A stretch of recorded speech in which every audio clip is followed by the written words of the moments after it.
Welcome to Sacrilegious Discourse. I'm husband. And I'm wife. Together, we're reading the Bible for the very first time. We grew up without religion and wanted to know what all the fuss was about. Well, what have we learned so far? That God is a dick, and apparently some people believe in talking donkeys. We're not trying to pass ourselves off as experts. Nope, we're just reading the Bible for the first time and giving our first take reaction. If you'd like to join us in this venture, you might consider starting at episode 1. Otherwise, jump in wherever you like. All right, let's go read the Bible. Yeah, let's get to it.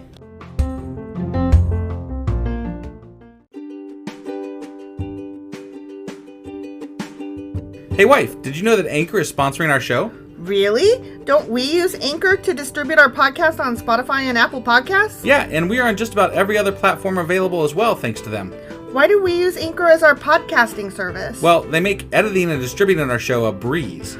What if one of our listeners wants to start their own podcast? Then they should head over to anchor.fm or download the app to get started. Awesome! You guys should go do that right now! Husband! Wife! Do you remember what happened yesterday? There were some kings, and we read kings, and there was more kings, and each king was worse than the last, and was the worst ever. I feel like I said this yesterday. That's all I can remember. But then there was also a guy who rebuilt one of the palace thingies on top of oldest and youngest Jericho. son died. Yeah. Okay. That happened. Yeah, and they kept basing their time frames on the ruler of Judah instead of Yeah. So that's what I remember. Yep, that's pretty much it. Okay. So that was 1 Kings chapter 16. Yep. And today we'll be reading 1 Kings chapter 17. All right, let's get into this. Okie dokie. Hey wife, do you like coffee in the morning? I sure do, husband. Morning, noon, night. Which reminds me, I need to add that to our grocery list because we're running low. Wait, before you do that, check out the website ungodlybrew.com where you can purchase a pound of your favorite flavor of coffee. What if I want more than 1 pound? Either order a larger amount or better yet, get 10% off by setting up a subscription for every 2 weeks or a month or whatever works for you. Did you set up something special for our listeners? You know I did. Exclusive for our listeners, get an additional 10% off subscriptions by entering the code SACRILEGIOUSCOFFEE at checkout. That's a hellishly good deal. Ungodly Brew is hellishly good coffee. Okay, 1 Kings chapter 17. Okay, there's going to be some predictions up in this bitch. are there? Yeah. Okay. I'm just giving you a heads up. A spoiler, if you will. Got it. Okay? Yeah. Now, Elijah, who was from Tishba in Gilead, told King Ahab, call me Ishmael. That's not what he told him. No. As surely as the Lord, the God of Israel lives, the God I serve, there will be no dew or rain during the next few years until I give the word. Until he gives the word. Yeah. Okay. Then the Lord said to Elijah, go to the east and hide by Cherith Brook, near where it enters Jordan River. Drink from the brook and eat what the raven brings you, for I've commanded them to bring you food. Oh, okay. Okay. So for years, there's not going to be rain or dew. Mm-hmm. Like no liquid coming from the sky. Yeah. Oh, okay. Yeah. All right. That's what I just said. Until this guy commands. Was it God that's commanding or the guy? Well, the guy said, his name is Elijah, and he said, as surely as the Lord God of Israel lives, Yeah. then there's not going to be any rain. So Got it. he's basically saying, like, I happen to know because of God that there's not going to be any rain. Okay, bye. Okay. All right. And then God is like, Elijah, you need to go sit by this fucking river and eat crow food. Got it. Okay. Yeah, interesting. Okay? I guess. So Elijah did as the Lord told him, said to him. Yeah, that. And camped beside... Oh, no! Oh, I scrolled again. God damn it. Oh, no. What the hell? Okay, there I am. I was trying to pronounce words. Yeah. And my thumb hit a thing. And right. then, Your thumb is just like the bane of our podcast existence. look, we can't all have good thumbs. Okay? Some of us have to be fuck-ups. And I volunteer as tribute. Well, your thumb does anyway. Fuck off. Okay, so Elijah did as the Lord told him and camped beside Cherith Brook east of the Jordan. Okay. The ravens brought him bread and meat each morning and evening, and he drank from the brook. But after a while, the brook dried up, for there was no rainfall anywhere in the land. Right, as they said, yeah. Then the Lord said to Elijah, hey, now, we're done with you living by the river. Okay. This is what he said. Ready? I'm ready. Go and live in the village of Zarephath. Yeah, go to that village. Near the city of Sidon. Of course, yeah. You know. Right. I have instructed a widow there to feed you. Okay? What is this about? Like, it's about Elijah. I know, but why is he being fed by crows and witches? Because or Elijah, whatever. No, is it a witch? You called her a witch. She's a widow. Widow. Might as well be a witch, right? Whatever. Yeah. We all know about ladies that live by themselves. Witchy witches. This is about Elijah. He's a prophet or something. Okay. All right, sure. So he went to Zarephath. As he arrived at the gates of the village, he saw a widow gathering sticks, and he asked her, would you please bring me a little cup of water? Yeah. Okay. A little water in a cup. Mm-hmm. Mm-hmm. As she was going to get it, he called to her, bring me a bite of bread too. Okay. But she said, I swear by the Lord your God that I don't have a single piece of bread in this house. Oh. And I only have a handful of flour left in the jar and a little cooking oil in the bottom of the jug. I was just gathering a few sticks to cook this last meal, and then my son and I will die. Wow. Yeah. Jesus. We're about to die of starvation tomorrow. Yeah, right? Yep. But Elijah said to her, don't be afraid. Go ahead and just do what you said. Go ahead. Go about your business. Okay. But make a little bread for me first. How? Then use what's left to prepare a meal for yourself and your son. Wait, what? Okay. Hold on a second here. You're getting ready to die of starvation, right? And you got your son to feed, right? Mm-hmm. Some dude walks up and says, hey, feed me. You're going to make me some bread. Right. And you're going to give me some water. Right. And it's okay. Yeah. What do? I say, get the fuck out of here. Right? I'm like, okay, I'll be right back. And then I go to my house and I lock my doors. Like, there's some crazy fucker out here. Yeah. Like, let's just eat I mean, our if food. She's a widow. Where did she suddenly get enough food to make, bread? It was just flour crumbs, and now all of a sudden it's a loaf of bread. Yeah. For this is what the Lord, the God of Israel, says. There will always be flour and olive oil left in your containers until the time when the Lord sends rain and the crops grow again. Okay. I don't remember God saying that, but Elijah. She just said that there's not flour left in her container. No, she said that it's just like crumbs. Yeah. But that's not enough to do anything with. Crumbs is crumbs. Well, he's telling her there's going to be more than crumbs, bitch. So well, that's some magic shit. I mean... You don't believe in magic? I don't believe in magic. You don't believe in magic? I don't believe in magic. This is news to me, and I need a divorce immediately. So she did as Elijah said, and she and Elijah and her family of her Wait, son, I thought she had, her family of right. A What baby happened here? She just suddenly gained more people. Continued to eat for many days. Many days. Okay. There was always enough flour and olive oil left in the containers, just as the Lord had promised through Elijah. Okay. It's weird because they're like skipping the part where God tells Elijah, and they're just going straight to Elijah going, hey, this is happening. Right. Not even God told me this is happening. Right. Last I knew what God said was that she was going to feed him. Yeah. But it didn't say how. Right. It didn't say that he's going to magically put flour in her fucking container. Right. So, whatever. Yeah. I'm not sure. This is different writing style almost. Yeah. Very weird. Sometime later, the woman's son became sick. He grew worse and worse and finally died. Jesus Christ. As starving people do. Right? Yeah. It's probably because she was feeding the stranger. Right. Magic. Wow. Yeah. No, it was magic because he was eating his food. Yeah. Then she said to Elijah, "O man of God, what have you done to me? Have you come here to point out my sins and kill my son? God damn it." That's what it sounds like to me. Right? Yeah. But Elijah replied, "Give me your son."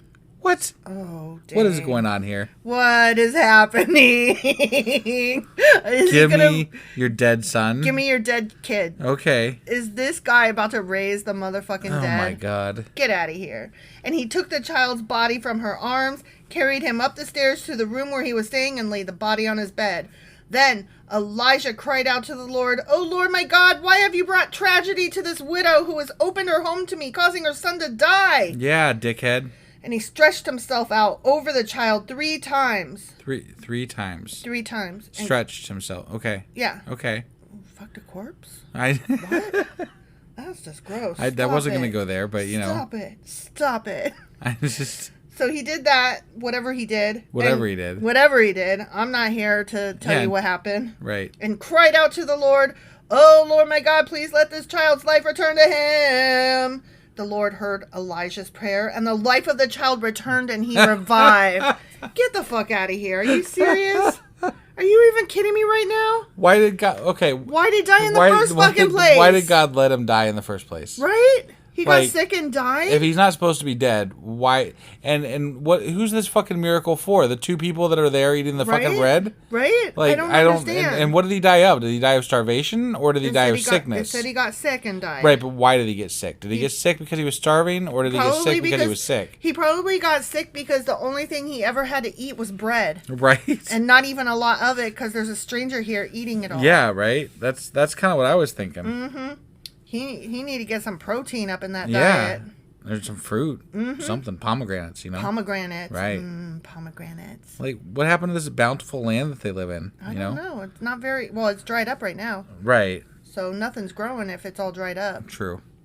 Then Elijah brought him down from the upper room and gave him to his mother. "Look," he said, "your son's alive." Then the woman told Elijah, "Now I know for sure that you are a man of God and that the Lord truly speaks through you." Yeah, because, The you know, end. my son came back from the fucking dead. My son died. That seemed a little bit of a underreaction. Like Yeah. Your son comes back from the dead. He was dead. And you're like, cool, yeah, cool. you must be a, prophet person guy. That's neat. Yeah, that was really cool. That's neato. I guess Awesome. you are what you said you are. Okay. I thought you were a Good. scam artist, but it turns out you really know your shit. Yeah, you're not just out here to kill me and my son. Nice. Awesome. Nice. Well done, Okay. sir. Yeah, I guess you can stay. Yeah. Or something. I don't know. I don't know how to feel about that whole thing. At least There's it was a lot story. there's not a lot, but there's been multiple times people got resurrected in the Bible so far. You've noticed Really? that, right? No. Yeah. I thought there was. I thought there was another time. When at else? least. I'll have to look it up. I don't Okay. know. I can't remember. I thought there was another time somebody else got resurrected. I think you're full of shit. I could be. I mean, I could be But full of shit. somebody too. got resurrected just now. Somebody got Like, resurrected just now. That's crazy. Is Elijah a prophet? Because they haven't specifically said that, but he prophesied. Yeah, he did. So, and it came true, which means that he's on God's team. This is a weirdly placed story too. It's a weirdly placed, weirdly told story. Right, because it's like right in the middle of Kings, and like we've just been talking about Kings, and then now we're like Elijah, and this guy died, or this kid died, and then now he's alive again, and bread, bread. It's preparing us for the Jesus story when Jesus makes lots of bread happen. You know what? It's almost the same story ish. Right. I mean, like he's making bread for like all these people, and then he also dies and comes back to life. Exactly. Right. Exactly. Crazy. Yep. Weird how stories keep repeating themselves throughout history. It really is, huh? Yeah. It's almost like humans are stupid. Right. Yeah. I mean, I'm not saying that I'm above it all. I also, as a human, am stupid. Not a lot of resurrecting going on these days. No, I noticed that. Like I haven't seen a lot. I mean, I guess if you give them the paddles, like the heart paddles. Oh yeah, that's true. You could resurrect somebody that way. That's true. Or mouth to mouth resuscitation if they're drowning. Yeah. There's that way as well. Yep. But not like just miracle, like stretching over somebody. Resurrections. Right. Yeah. I mean, there's all those stories that you hear all the time about people get together and pray, and then the person that they were praying over in the hospital is miraculously healed. Yeah. But that's never happened to anybody that I know personally. Right. Or but I'm not discounting the like. Okay, I can get on board with like positive energy, right? Like I don't know, like it's not. That's a soft science. It's sir. No, definitely, That's a pseudoscience. No, sir. no, yeah. I'm saying like there are studies though that show that like if you're in a better mental place, you have better recovery times and stuff. Okay, yeah, that's so like true. positive mental energy can help things, but that's I guess maybe group positive energy might have some sort of an effect. What I suggest is that the person who is in the hospital bed is hearing what's happening around him, and that is helping him. Right.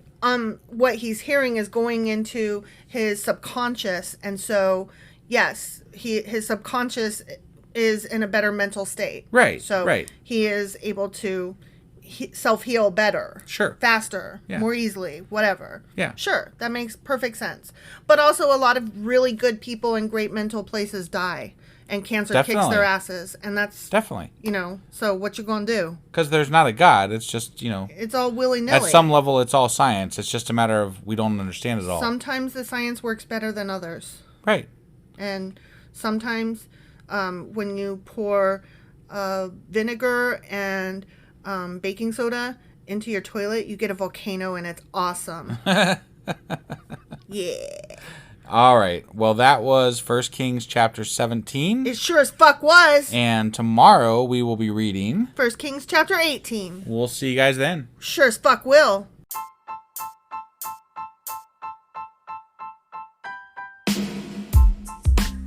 Hey, wife. I guess that's the end?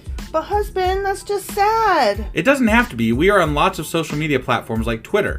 Our handle there is sacrilegious_D. For D's nuts. Oh my God. Stop doing that. Anyway, we're also on Facebook, Instagram, and Pinterest. There's a link to all of our social media sites at our website. Ooh, we have a website? Yeah, it's sacrilegiousdiscourse.com, where you can also find a link to our merch shop. We have a merch shop? Yep, we have podcast-themed clothing, mugs, notebooks, and more, as well as an atheist and science-themed products. Wow, our fans should really go check that out right now. Definitely. They can get in touch with us by sending an email to sacrilegiousdiscourse@gmail.com. But before they do that, we could really use some help. Oh yeah? With what? Well, it's not free running the podcast, and we need some financial support in order to get better equipment, which will free up time so we can concentrate on our podcast and our fans. Okay, so what should they do? Head over to patreon.com/sacrilegiousdiscourse and sign up as a contributor on our podcast. Supporters there receive additional bi-weekly episodes that we record just for our Patreon members for as little as $2 a month. Also, we'd really appreciate it if you would like and subscribe on whatever platform you're using. And Apple Podcast reviews help us out tremendously. Like and subscribe. Leave an Apple review. Join us on Twitter. Support us on Patreon. That's a lot of instructions. Don't forget to say thanks. Thanks. Okay, bye.